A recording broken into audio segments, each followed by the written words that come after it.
And there are just so many of you awesome folks here giving your time, and Jacob's Wife is such a great film to talk about that we're going to dive in right now. I do want to apologize to those of you streaming for the little technical hiccup. Things happen, but this is going to exist forever on our YouTube and our Facebook. So I thought it was me that was causing all the hiccups. Bonnie, you're a nut. I can't wait. Tech Check was fun. I almost wish that we had been broadcasting Tech Check because it was an adventure in and of itself. Travis, let's start with you though, because I'm really first of all, congratulations on Jacob's Wife. We loved The Girl on the Third Floor, your directorial debut, but you come from a really, you've been in horror for a long time. I was saying during Tech Check, you've produced some of my absolute favorite horror movies of the 21st century. It's nice to see you finally come into a role of more prominence, from producer to director. Can you talk about a little bit about that transition and what Jacob's Wife represents to you in terms of that journey? Yeah, represents a chance to work with Barbara Crampton again, and basically do everything I can to help support her vision and her dream of making this movie. And I'm really excited to be on this panel because this is the first time we've all been on this panel together. I just am so I admire the work you all did so much on this movie, and I guess I just want to say thank you, and I can't wait to listen to you talk about your craft on it. So it's a very short journey for me. Help Barbara, hire smart women, shut up. That's my I appreciate your brevity. Humility. Yeah. You're really selling yourself short, man. No, totally. We don't have to prod it out of you, but those of us who know that this is really a wonderful new step in your career, initiated with Girl on the Third Floor and now Jacob's Wife. And I was saying before you arrived, Barbara, that I think all of you just really achieved something special here that's going to propel you all to another level in all of your careers. Barbara, in addition to starring in this film, I think a lot of people who've been following know, as Travis just alluded, you're one of the producers of the film. Mm-hmm. So this, is more than just a role for you. You want to talk about how you came to be such an integral part of bringing Jacob's Wife to fruition. Yes, thank you. I was given the script about 5 years ago. It won Best Screen. It's a film festival there run by Denise Gossett. We love it. And Mark Steensland, the original writer, and Denise decided they should send it to me because they had heard that I was starting to produce, and they also thought it would be a good vehicle for me. And I read it and I immediately fell in love with the journey of this woman who is kind of having an awakening to herself after this chance encounter with a vampire. And I wanted to explore what that meant in terms of being an older person who's married for a long time, and how relationships get stale, and how Travis has talked about this a lot. And one phrase that he said is like one character took up more space than the other. And I think that Jacob takes up a little bit more space than Anne does. And she's allowed that to happen in her life. And she needs to get some of her own power back, and not to also blame the husband. He is who he is, but to sort of allow some opportunity for them to come together and figure out how they can now live as, one person being a vampire, one person being a human. And anyway, this, I read the script 5 years ago. I loved it. And it took about, I don't know, a couple of years beyond that to develop the script with Mark and then Kathy. And then when and we were looking for a director around the time that we felt like the script was in a good position. And Girl on the Third Floor had just come out, and Bob Portal at Alliance Media Partners, the company that I had brought it to, that said, yes, we want to make this with you. And I and all the guys there knew Travis because we had all worked together. And I said, well, maybe we should talk to Travis because, he's directing now and he's a guy who knows a lot. And, maybe he'd like it. Let's send it to him. So we sent it to him, and Travis had the same reaction that I did. Immediately fell in love with the story and really wanted to come on the journey with us. So we were just like, okay, we're not looking any further. We're going to do this with Travis. And then Travis did his own pass on the script and also worked with Larry and I a lot, talking to us about our own relationships, our own marriages, what the dynamics are in our relationships, and fed a lot of our own idiosyncrasies into the script. And he worked very hard on that for months. And so I feel like it's a little bit, like a biography. Wow. Yeah. No, that makes sense because it feels so personal. I mean, it really feels like you're laying something bare to us in a way that is really poignant, and there's a vulnerability to your character, especially in the beginning, where it seems like you're struggling even to make the most basic communications with your husband.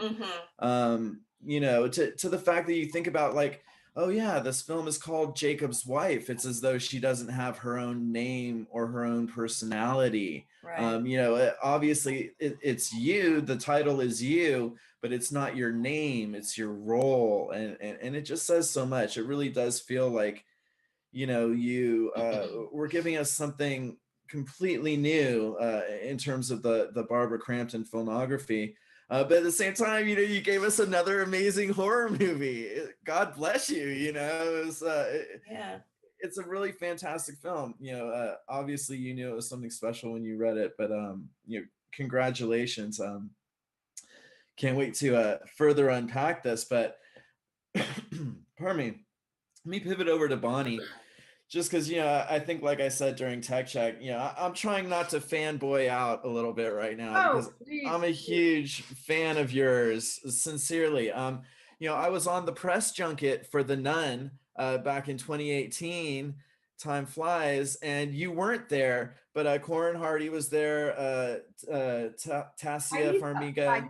Wait, don't you even love to say her name? I love it. Damien was there, and you weren't there, except everyone was talking about you. And I think Corin told me about the climax of that scene. You're in the water. He said you did that take so many times that you were puking water, but you would puke and you'd be like, okay, next take, let's go. Is that true?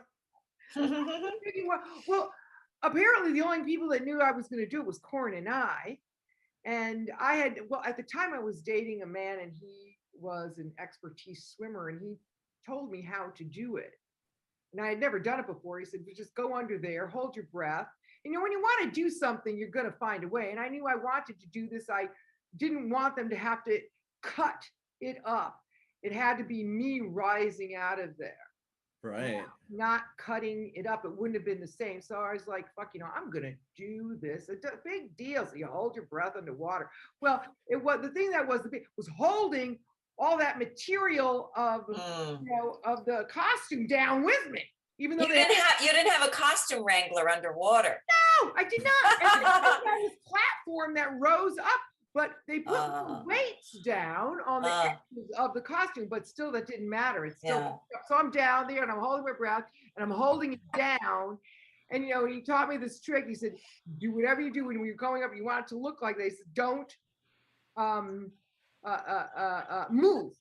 Wait till all the water, after you immerse and you're all completely underwater, you wait till all the, because my eyes were open, all the water is completely still. And then, so, I really wanted it to happen. So I didn't even think about holding my breath. It wasn't even difficult because, when you really want something to happen, you just do it. That's fantastic. You kick in and you overcome. It's like, I'm going to make this scene happen. And then when they saw I could do it, then they said, oh, well, a piece of the thing went up. Let's do it again. Because they Of saw course. I had no problem. Even though I did it the first time perfectly, they're all cheering. And they're like, wait, she can do it. Just let's try it again because that came up and this happened and that happened up. And then some water spurted over there. So then we did it whatever. And I was like, yeah, okay, let's just do it.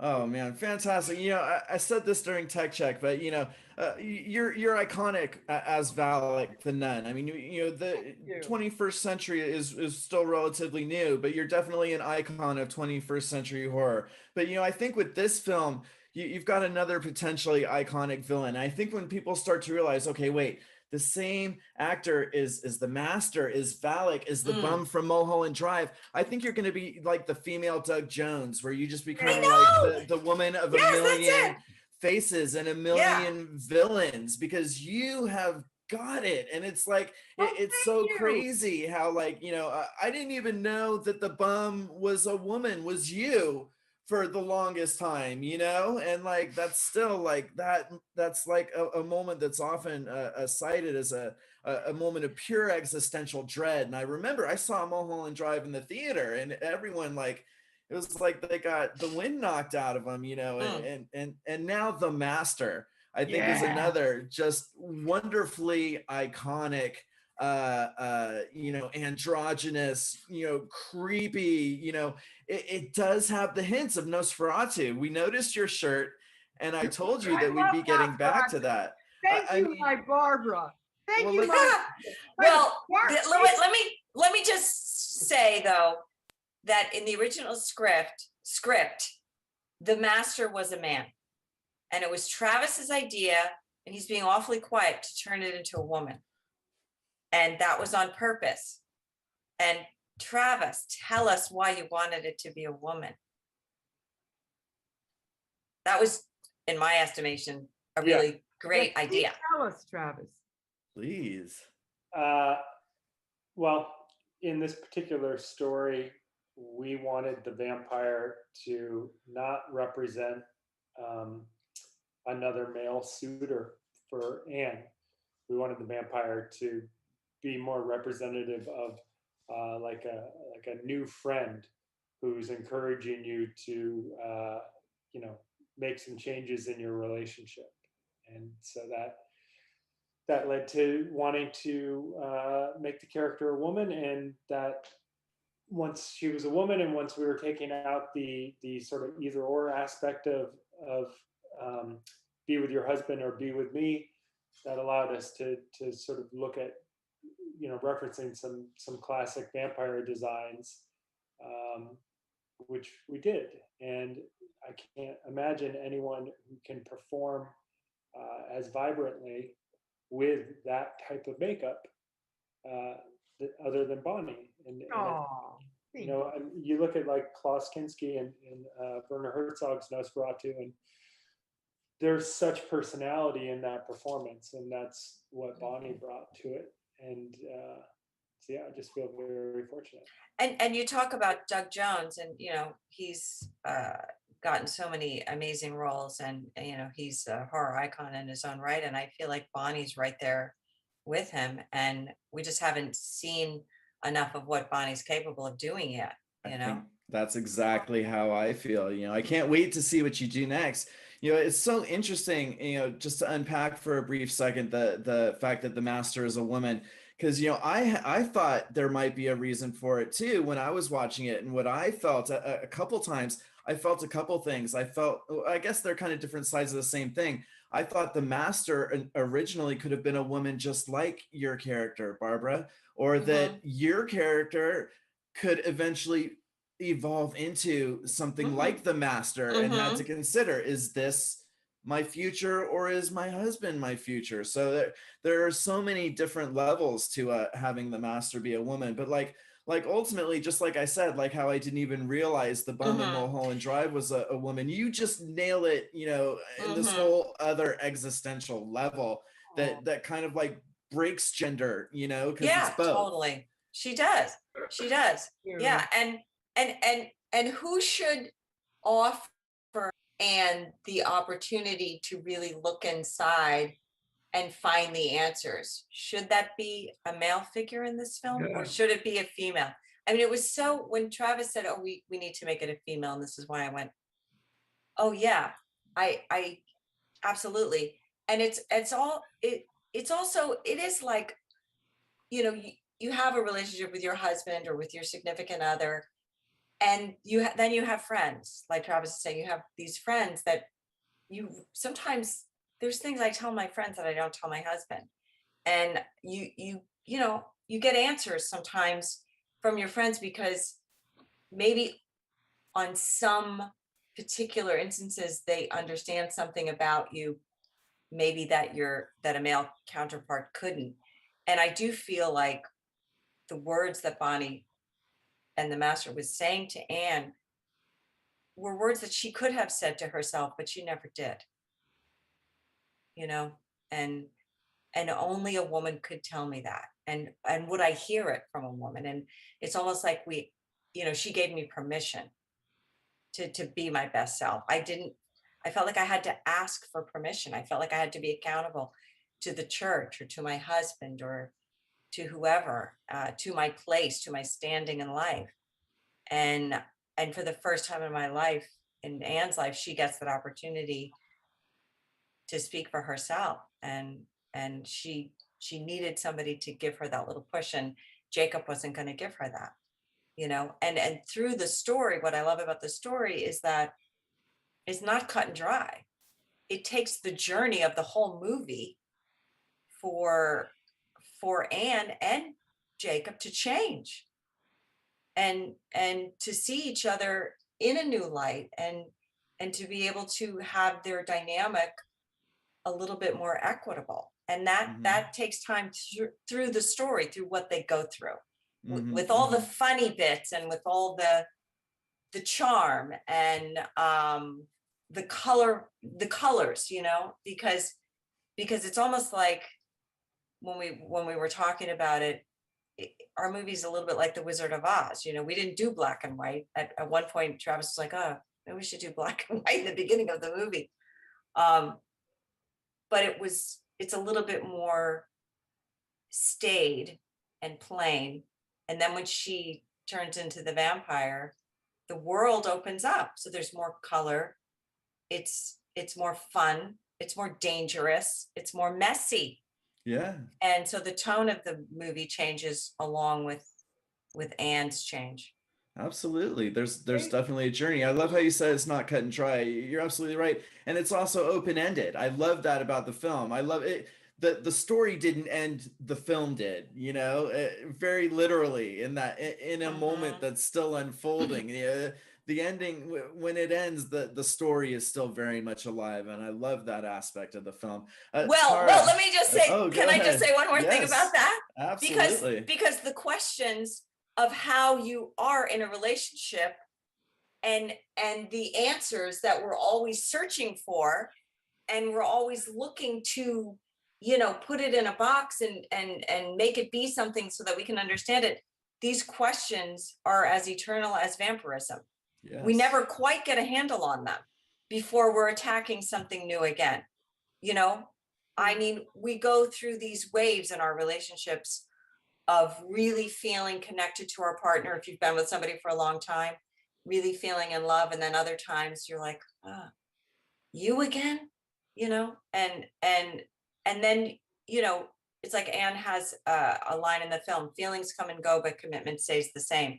That's kind of what the movie's about, you know, unless you think at the end, something's going to change. And, you know, the master's, the rat comes out, you know, at the very end, and she's probably still alive. But these things never get solved. Well, to the film's benefit, because, you know, that means that the story still exists. You know, we just got a window into it, and it continues in its own life. It's really a wonderful aspect of the film. Tara, definitely not ignoring you, and I'm so glad to you know, have you here. You know, one of the things I love about these panels is when we can include someone who worked on the soundtrack, who scored the film, because it adds a whole lot of insight, you know, into not just the voice of the film, the mood of the film, but also the collaborative process, you know, where you communicate themes and ideas with, you know, directors and actors and producers. You mentioned in the tech check that, you know, you'd much rather talk about your toys than any of your influences. And I see you surrounded by your toys. I mean, is this what you used for the soundtrack? You know, what did you use to compose? Well, it was really early on. I just thought it was really important to find sounds that properly represented Anne, first of all, like just kind of really find those sounds, and then something that I could build upon as the film progressed, like the soundtrack.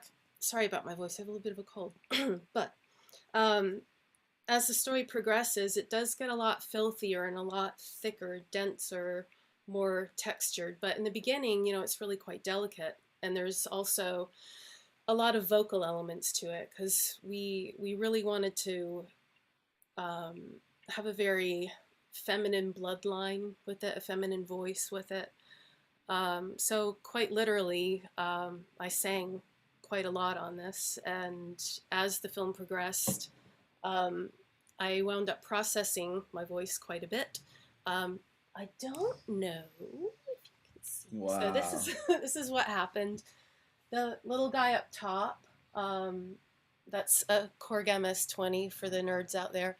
I ran my voice through that, which gave it a really big, gnarly, shrieky thing, but I also sang bass through it. So as the story went on and the voice started out very delicate and pure, it got a lot more gnarly as it went on, because that's what I felt was Anne's story, was like it really just kind of went into this deep dive of her evolution, I suppose. But when Travis and I were doing this, of course, we were in lockdown. So we did a lot of this over Zoom. And, like we're doing now. Yeah. And he fell in love with this. This is a 1967 Farfisa Compact Deluxe, and it's this lovely little church organ sound.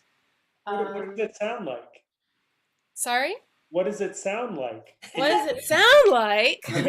Funny you ask. Give us a demo. Let me see if it's, okay, which one? So, oh, wait, hang on a sec. This one. Well, the one in the middle is the one that's plugged in at the moment, but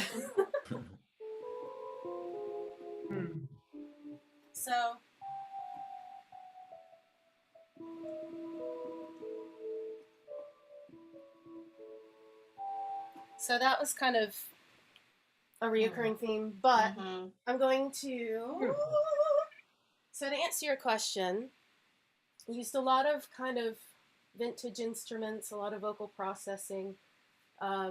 These are the Moog pedals, but I am going to switch this around. It's a real rare treat, you know, not only to have the composer here, but to get a live demonstration of the get a little concert. Yeah, the equipment, and very, very wonderful insight.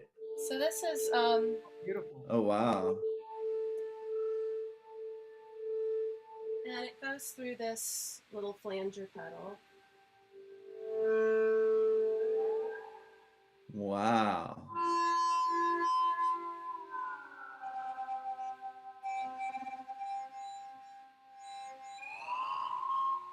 I don't know if you guys can hear that very Yeah. well. Yes. Bravo. Beautiful.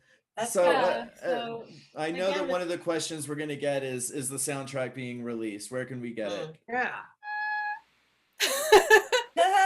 The soundtrack will be available. Yeah. Okay.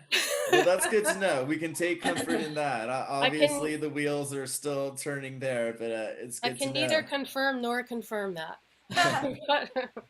Yeah. Fantastic. Yeah, it is. Yeah. But yeah, so it was just, I guess, kind of really congruent to the journey of how this film was made. It was really quite, you know, a big building journey to make the soundtrack as well. So just to kind of really go through it and find the voices. And it was a lot of hit or miss as well, just because, you know, getting to know the characters and You know, not for the faint of heart, but it was fantastic, you know. Right on, But right on. yeah, did I Well, answer your question? I I, don't know I, if I I'm sure did. you did, and then some. You know, but we've been talking for about 30 minutes. This is usually time when I start looking over some of the questions some of our, you know, our viewers have submitted. And you know, there's questions here for all of you. First of all, Barbara, someone says they mention, and we can confirm that your episode of Creep Show airs this Hmm. week. Mhm. And someone wants to know what you can tell us about, you know, this episode coming up, and what was your experience like being on the show? Super fun to be part of the legacy of Creep Show. I was honored that they asked me to be on it. And Greg Nicotero worked on From Beyond 35 years ago. So it was cool. This is the next time I've worked with him.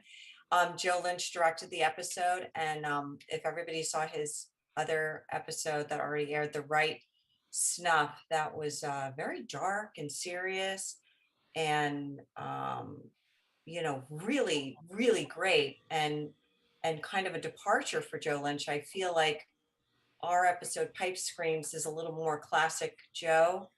It's very big and fun and very bold and very energetic. And the episode has the feeling of a cross between the film Delicatessen and Evil Dead. So, you know, it's quite a ride. It's really wild. And I play probably the meanest, most horrible, despicable character I've ever played in my life. I couldn't believe they asked me to do it. I was like, wow, this is, you know, I think it's going against type, but what No, I saw the trailer. You're terrific. You look like a real friggin' lunatic. I'm very mean and Yeah. it was an opportunity for me that I couldn't turn down. I mean, to work with everybody on that show. And I modeled the character after, remember the woman who was in the park in Central Park, the Karen last summer with the Yeah, dog, and Yeah. yeah, I called the cops. she was Oh my being mean to the bird watcher. Right, It was a cross between her right then. Why were all these Karens were really famous over the summer? You know, right. we're really profiling all these Karens, just all these really horrible, racist, culturally insensitive people. So I modeled her after that particular Karen, and also a little bit of Cruella de Vil, and a few other, you know, bad ladies. There's no nuance in this character at all. She's bad, and uh, you know, she something happens to her, which you'll see. Nice. I think everybody will Someone be gets happy. their Yeah, someone gets somebody their just desserts in Creep correct, Show. I can't You correct. can't see that happening Well, at they do, all. don't they? Yeah, but it was really fun. I had Nice. a great time. Yeah, it was great. Awesome. So yes, this is tomorrow's episode of Creep Show Pipe Dreams, starring Barbara Crampton. So be sure to check that out on Shudder. Got a question for Tara. Is it Tara or Tara? I'm sorry, I'm notorious for it's butchering Tara. names. It's Tara. Tara with the T, but I spent so much time in Britain. My husband's Welsh. Everyone calls me Tara over there, so I think it just kind of Whatever. So Yeah. you're flexible. That's good to know. Someone wants to know what was your favorite scene to score and why? Ooh, let's see. It was where Anne comes back to find Jacob and the master, where Jacob is on his knees, and Anne comes back from the mill after they get in a fight. And it was just, and then it's right before they have sexy time. And so, but it was really cool because I got to kind of really flex being able to be very delicate with that scene, but then it moves into the big layered heavy beats, big gnarly bass line sort of thing. So it was kind of like ooh, I get to throw the whole thing in now. So Well, those of us who um, have seen the movie know the scene, and it's a wonderful scene, because it's like, yeah, is she gonna that kill was him? fun. No, she's Yeah. gonna fuck him. It's Yeah. And I it's an guess amazing why, moment that yeah. kind of carries over through the rest of the film. That dynamic where you never know if they're gonna kiss each other or kill each other. Mm. It was that I think on a selfish level, I got to be very indulgent with it because I do have a tendency to be quite heavy-handed um, with everything, but musically, the hardest thing for me is to be minimal. So at the beginning of that scene, it was just like, again, this little organ over here was just the organ and the feedback on the flanger, and it's just this little thread, and then it just explodes into chaos when the master turns up, and yeah, that was fun. Fantastic. Yeah. Fantastic. Bonnie, question for you. Surprise, it's about The Conjuring 2. But the question is, did you know that Valak was going to be such an awesome character when you made The Conjuring 2 and that you would be in so many other films in the Conjuring franchise? No, I did not know. I just did it. In fact, when The Conjuring 2, I filmed it for 2 days. Wow. It was 2 It's days. unbelievable because you're such a 2 days. it's like your film, as much as I went in there, filmed the role, and left. They had a different monster. They had a different creature, and then before they decided to change the creature into this nun, because that's what James Wan said that Lorraine Warren had told him that was always following her and haunting her was a hooded creature. So he came up with the idea of making a nun because they had someone in a animatronic suit that was the monster, and they didn't like it. They said right before, this is like a month or two before it was going to open, and they said, no, we can't do this. We have to change it. The monster doesn't have a heart. You have to, believe the monster. So I went on the audition. That's just mind-blowing that your character was an afterthought, what was a band, in their minds, a band-aid for a situation that they had to fix. Well, and God wouldn't let anything come out if it wasn't perfect. Oh, that's crazy. Because Valak really is iconic, and I know that there's new stuff going on in the Conjuring universe. This just arrived for me a little bit before the panel. It's a black rose that says something about The Conjuring 3 is going to come out tomorrow. So I'm wondering if Valak might even have a cameo in that, and you're probably not even allowed to say if you were. I don't know. I don't know. I don't have one. I mean, I think I would know. Yeah, I think you would. Might know, and so I don't. Hey, maybe I should say maybe. Everybody should. Those Conjuring films are so magnificent. They are. Yeah. I can't wait to see this next one. Cool. Well, here's a question.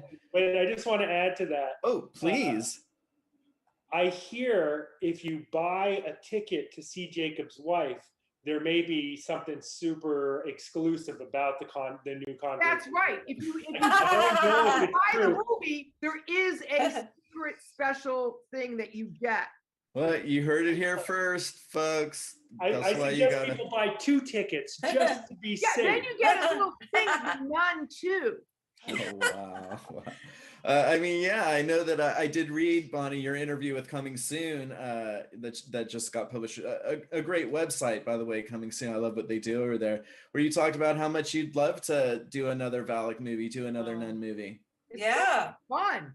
Getting in that habit and doing it, it's just a great character. It's a fun character to play. It's great. I want to see more of the nun and the nun. I want to have it. I want to see Barbara in a habit. Maybe you can get Barbara a part in the nun too. I think she could. You would wear it. Let's get James on the phone right now and start pitching. You're so wonderful, Bonnie. You're nothing like I expected. What did you expect? Wait, what did you expect? I don't know. I mean, you play such scary characters that I kind of expected you to be kind of scary, but she's not. She's fun. Scary. Oh, I can scare you. You can scare us, but is that a threat, or are you gonna? Are your eyes gonna change colors as we speak on Zoom? Oh my God. you're Bonnie's wonderful. having fun with whatever she's doing, and her joy is infectious. Oh, thank you. It shows. Yeah. It absolutely shows. Travis, got a question for you two here. Was there a scene in the film that doesn't look very complicated, but actually took you a long time to shoot? Good, interesting question.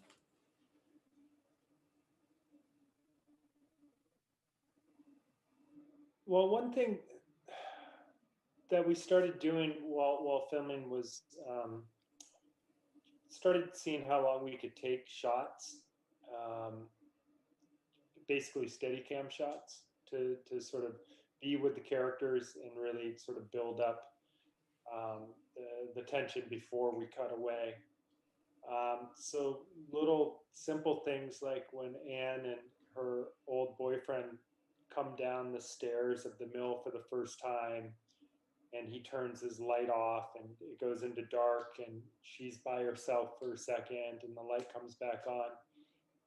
It's not a very complicated gag, but to get where the camera's looking, where the actors are, and where the lights are coming back on and off, it's the type of thing that just all of a sudden an hour's gone by and literally you've covered about one sentence of the scene. So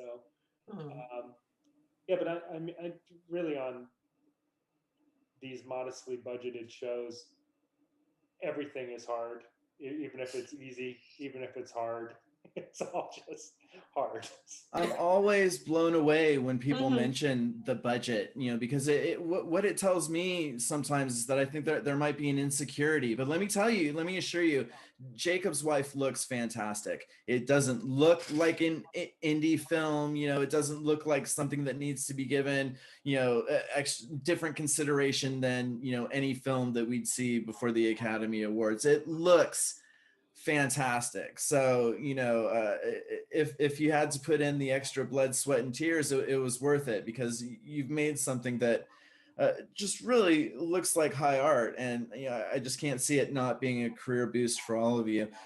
I'm really curious about how you balanced the film's really poignant moments with the really funny moments, because there are some scenes in Jacob's Wife. I don't care if you're watching it with a group of people or if you're watching it alone, you're gonna crack up. It's a riot. How did you balance a serious film, an important film with a message, with this really campy, almost over the top humor? I think the rule of thumb for me was every time the vampire element came into the movie in an overt way that our characters had to deal with, the movie was allowed to be absurd. And the characters the characters and the performers are taking their relationship and their situation seriously the entire movie. But if a vampire element comes in, suddenly they're forced to deal with something that's fantastic and big and exaggerated. So the balance was just, where are we right now? Travis, you're so excellent, because I did that last shot with Larry. It was one take because you couldn't do it again. All the hookup and the blood coming out. It was amazing what you did. There was a few shots. There was a few times like that where we had one chance, but there was a lot of prep for it, and had to be very organized. The film looks like it needed for nothing. There are no weak spots. There are no chinks in the armor. It's awesome, and it really just speaks to the wonderful collaborative team. Just looking at the talent assembled right here, it's really awesome. And Travis, I love the way you're so precise with what you're saying here. It's just really awesome to have you here. Really thinking about your responses, because I know people are going to be talking about Jacob's Wife for quite some time. Barbara, I have to ask you too about the other star who's not here. I wish he was, Larry Fassenden, who, he's not here, but let's all just talk, acknowledge how amazing he is for a second, and his character, you know, who you're not supposed to like on a lot of levels, you like in spite of yourself in a lot of levels. He has his own kind of you know, character arc throughout this. He's not the same person at the end as he was in the beginning. But I just got to ask, you know, what it was like working with him, and how did you guys riff off each other creatively? I mean, I can't say enough good things about Larry. He was everything to me in the movie. He was my acting partner. He was my companion. He was my husband. And there's nothing that each of us did in a scene that the other one didn't have some give and take for, or we didn't discuss, or we didn't, you know, really have moments where we knew we just had to be generous with one another. It was every moment I felt completely safe with him.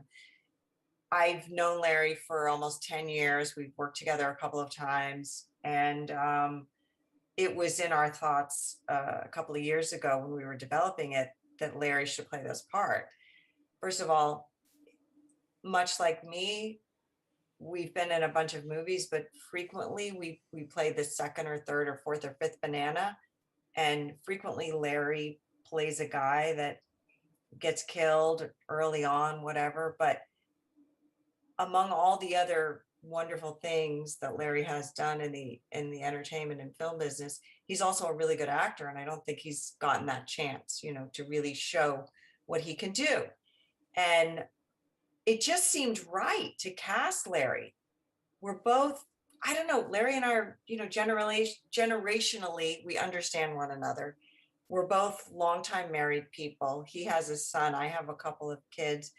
I think we understood these characters, and there was just something about Larry, just the same way I felt about Bonnie when Travis said it needs to be a woman. Who should it be? I said, it should be Bonnie. What do you think about Bonnie? And everyone's like, yeah, it should be Bonnie.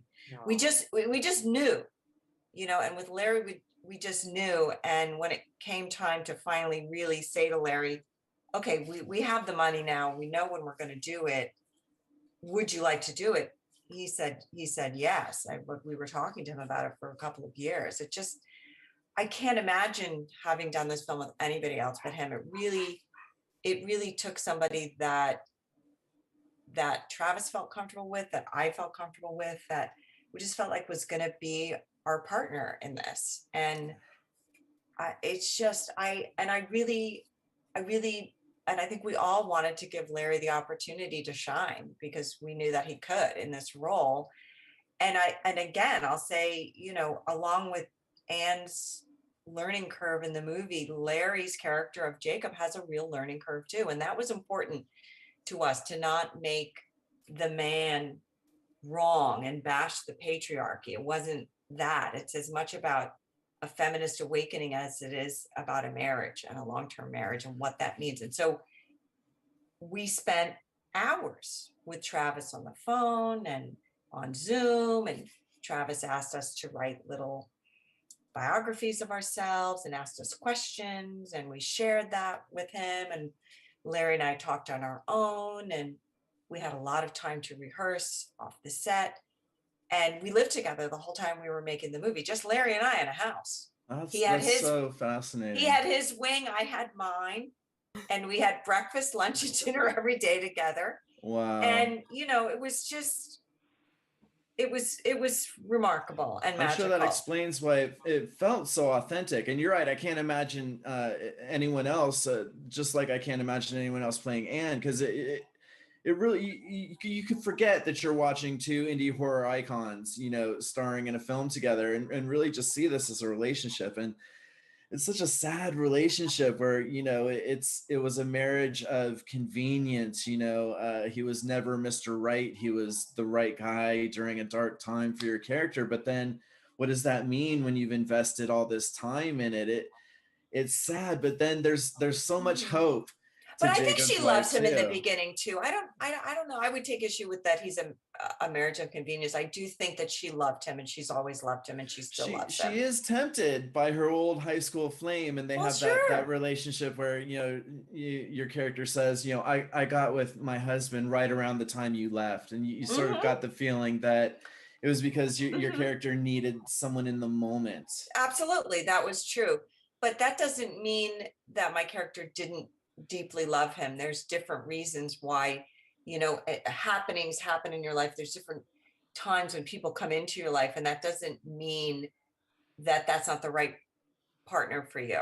Well, that's definitely what you feel at the end. I mean, Mhm. that's why I was saying Jacob's Wife has so much hope in it, because you could say like a lesser couple or a non-religious couple might have just thrown in the towel a long time ago, but there's something about the fact that he's a minister that explains why, there would be this long fidelity there. It's an accountability factor. It's an right. Because I think in life as people, we feel accountable to others. We feel accountable, if you're a child, to your parents, to your teachers at school. You feel accountable to your community, to your society, to your church, to your God, to your partner. We're all accountable. And sometimes we model our behavior based off what those other people are going to think of us. But it's too constraining in this situation for Anne to take it anymore. And she has to break out of it to save herself and to feel self-actualized, because she's never felt that way before. Oh man, it's wonderful hearing you talking about it. Because obviously you put so much of yourself into this character, which I'm sure is why, like I said before, it just feels so authentic. I think we only have time for one more question from the audience, but it's a fun one, and I'm interested to hear everyone weigh in on this. Have you ever experienced any real paranormal phenomenon? Bonnie, I'm going to start with you because you did the nun and your crazy haunted churches in Romania or something, right? Yeah, there was a lot of movement there. There were bats one time. The whole murmuration of bats came flying out at me, and I moved, and then one of the bats actually flew into a tent, and I was running away, and from the bats, and they're all saving the bat. No one was worried about me. They're like, oh, the bat, let's save the bat. But yeah, but you could feel when you went into those catacombs and in the bowels of those castles that horrible atrocities that happened there, and you can actually feel the movement, and there's a vibration in there that you can actually feel. That's insane. Yeah, That's insane. That's crazy. How about you, Tara? Any actual supernatural phenomenon? I'm not sure if I'd say actual, but I don't know. But I have quite a few, because I do get sleep paralysis sometimes. And I'm not sure if it was that, but there was one film that absolutely scared the fuck out of me, and it was Sinister. And it was this scene where I can't remember the sinister one's name, but he turns and looks at you, and he's looking at, there's like a scene where someone's got their laptop open, and he turns his face, and I was like, ugh, and that wouldn't leave my head. And then I went to bed that night, and of course he was at the foot of my bed. Of course he was. But there was that. So that's more sleep paralysis. But there was another one more, where I was in Wales when me and my husband first met in his old house, and I fell asleep in the living room and woke up to get, I guess, a glass of water, and there was someone standing in the hallway with a top hat on. Of course, it's always a top hat. I don't know. But and so I told Math the next day, my husband, I was like, there's someone living in the hallway. We have a ghost in here. And I know this place is old. I know this is Wales. And this was when I first moved over there. I'd never been over to Britain, and everything's like a million years old over there. Yeah. So I was like, this building is haunted. Oh my God. Oh my God. And he was like, well, it's funny you say that, because one of my roommates said that he saw that too. And I don't know if he was just fucking with me, but I was like, but we bring this up a lot, because we're just like, but there was the top hat guy, I swear to God, because we're both like, I don't believe in ghosts, blah, blah, blah, but the top hat guy. There's something creepy about top hats, isn't there? Like, just as soon as you said like top Abraham hat, Lincoln hanging out. Yeah, it kind of made my skin crawl a little bit. It's the top hats. They'll do it every time. I have a dude behind you with a top hat. I have a top hat. That's right. That's right. right. Oh my God. With a top hat. Travis, what about you? Anything you've seen that can't be explained?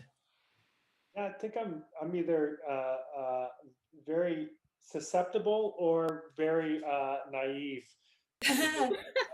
On both We Are Still Here and on Girl on the Third Floor, I definitely had individual moments of a sense that there was a spirit in the room that I was in, and like physically felt it. And on We Are Still Here, it was both Ted Gagan and I were in the back of this basement on this farmhouse that had been around since the 1700s, and we were in the far section of it while they were shooting in another section, and we both just stopped and looked at each other, and it was like, do you feel that? We didn't say it, we just looked at each other, and then Ted walked away into the light, leaving me in the dark with whatever was in there. And I was like, okay, all right. What about all those haunted ghosts that were in the house that we were shooting in Canton, Mississippi? I didn't know that. So you're saying Jacob's wife was the set there was haunted? The whole town told me about it. You didn't hear about this, Travis? The whole town told me about the story. There was this ghost in that house that was their house, the Fetters' home. There was this woman that died cooking in there, many, many, many years ago, and everyone swears that the house is haunted. And you didn't hear me telling you about it, and they said, oh, and I said, well, what was she cooking when she got killed, died there? And they didn't know, and so there was actually some people in the town that communicate with the ghost, and they said that they would find out what she was cooking for me. And yeah, there's a whole story. I can't believe you didn't hear about this? What is everybody just telling me about this?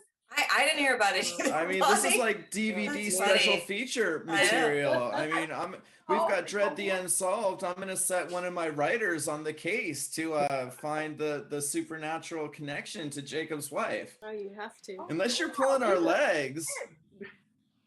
This is wow. Now told me about it. I don't know. They weren't sharing it with you two, but crazy. Maybe it was a ghost who was talking to you. No. It was even the ADs told me that work that came from the town, and then at the wrap party when we finished and we had at the restaurant, they were talking to me about it. Everybody was talking to me. You guys just missed out on that. Yeah, well, we're gonna get on the case. We'll get to the bottom of it. Dread Central viewers, check Dread the Unsolved in a few weeks. We'll see if we can't crack this case. Barbara, have you had any paranormal encounters on set or off set? I've had a couple, but I think like Travis, I'm probably impressionable. And both times I had happenings were times that I was learning about something. So I used to, when I was in my early 20s, I used to go and hear a channeler speak, and these entities called the Circle of Light or something used to talk through this woman, and they would say all sorts of wonderful things about life and spirituality and whatever. And I always felt great when I left one of those sessions. And one time when I was asleep, I woke up and a voice was talking through me, and I couldn't stop the voice from talking through me. I actually woke up and in the middle of the night, and a voice was talking. What were you saying? I have no recollection. I don't remember, but I remember feeling that I wasn't controlling my mouth, and I got so scared I never went back to the channeler again.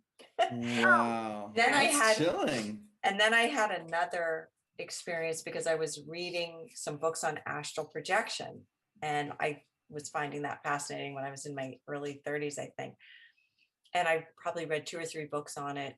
And one morning I was dating somebody who left in the morning, maybe really early, like 4:30, whatever in the morning.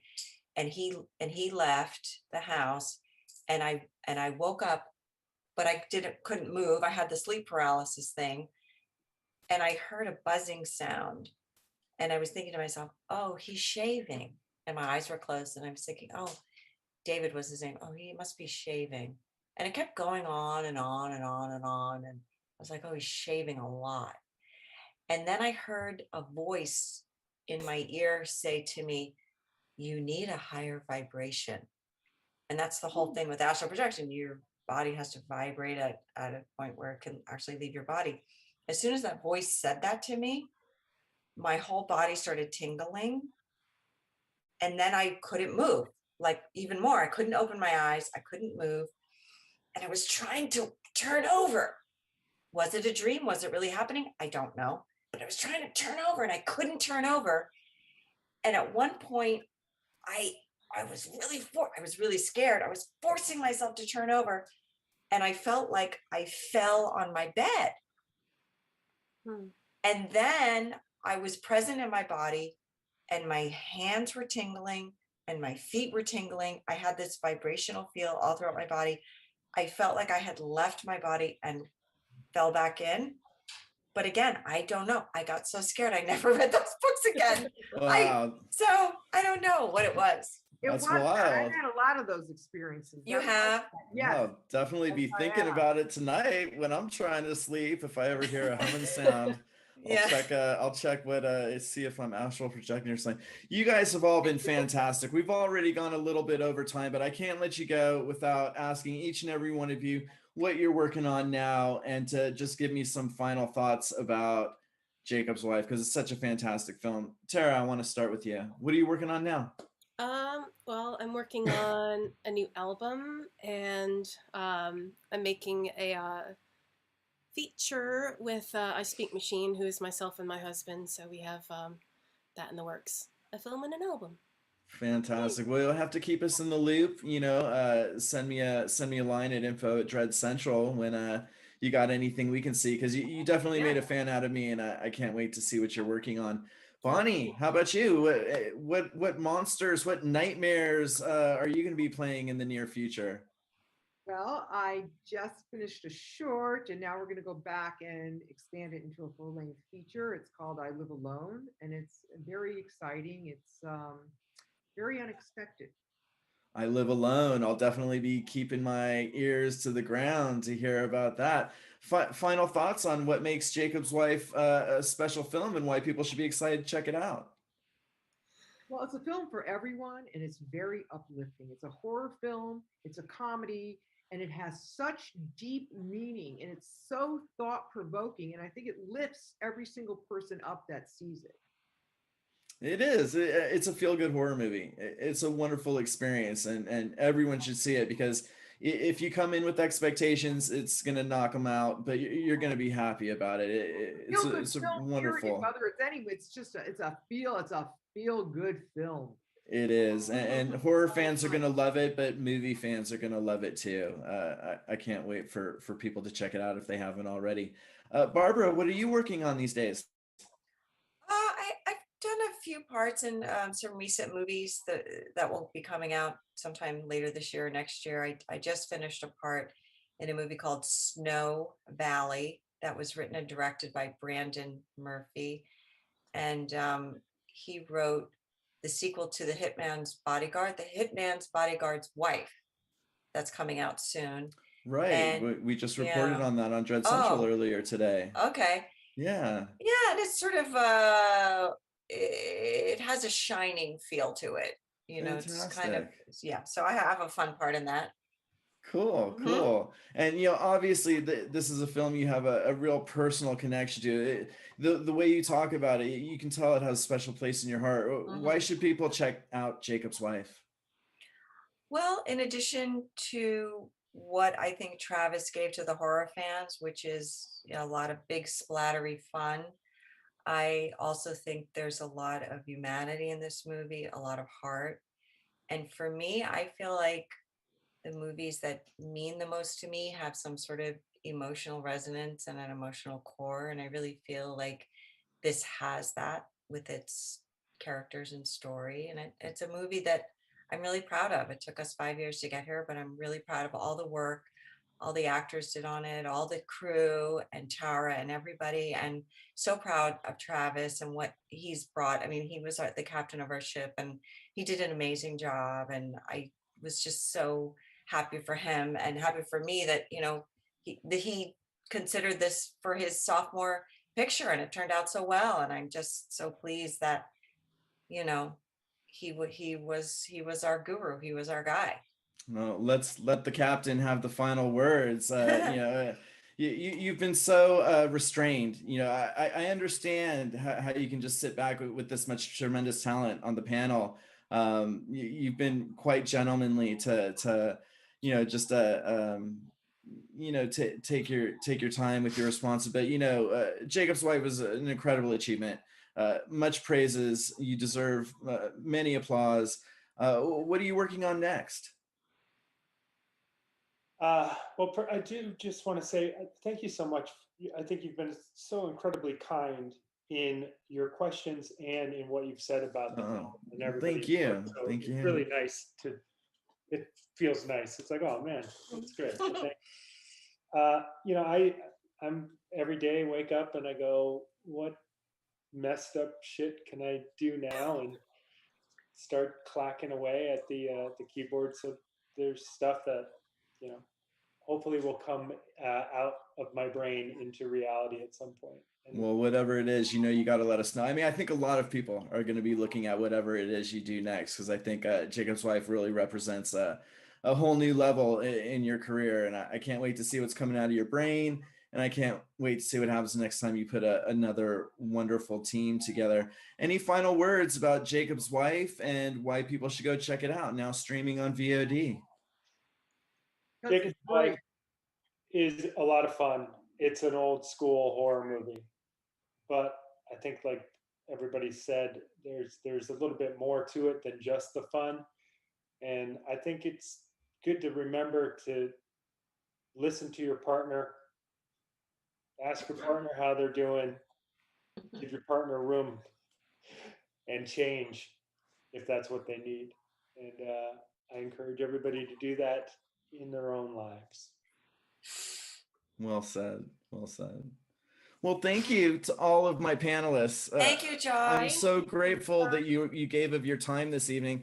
Thanks to everyone who tuned in. We love all of our viewers, all of our readers. We do it for you. We do it for the community. I want to thank my team at Dread Central for all the support and the tech support, bringing these together, making them happen. Jakob's Wife is now on VOD. It's going to be coming to Shudder at some point this year. We'll let you know exactly when we know, but it's a really wonderful film. And people are still going to be talking about it in December when they're putting together their best films of 2021 lists. Mark my words. So thank you all for coming. Panelists, stick around for a second. But for everyone else, it was a pleasure hanging out with y'all tonight. We'll see you on the next edition of Dissecting Horror. Bye.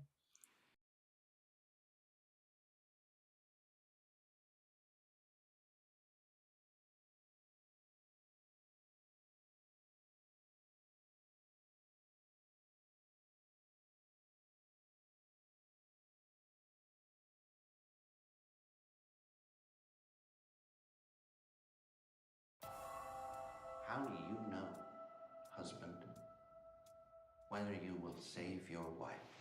We make plans for things. Life happens. I want to live a bigger life. Anne, I am surprised that you wound up marrying Jakob. Whatever happened to the adventurous Anne?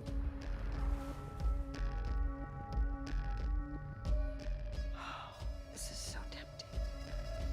I just can't do it to Jakob. Oh.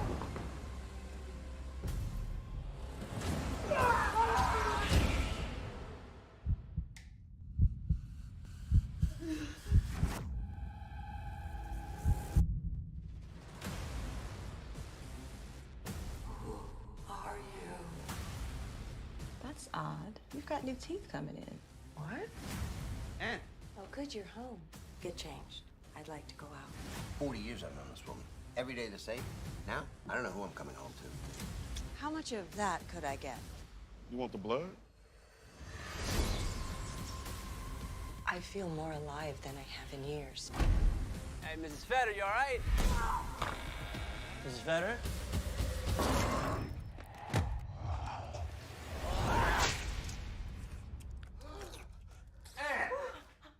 It wasn't me. Of course it was you! Why didn't you tell me when this first happened? I felt ashamed. As you should. Husbands, love your wife. He who loves his wife loves himself. So effed up. That looks heavy. I want to make my own decisions from now on. You ever see something you couldn't explain, Sheriff? You don't know how to fight for me because you've never done it. Give me the strength to save her soul. We need to finish this.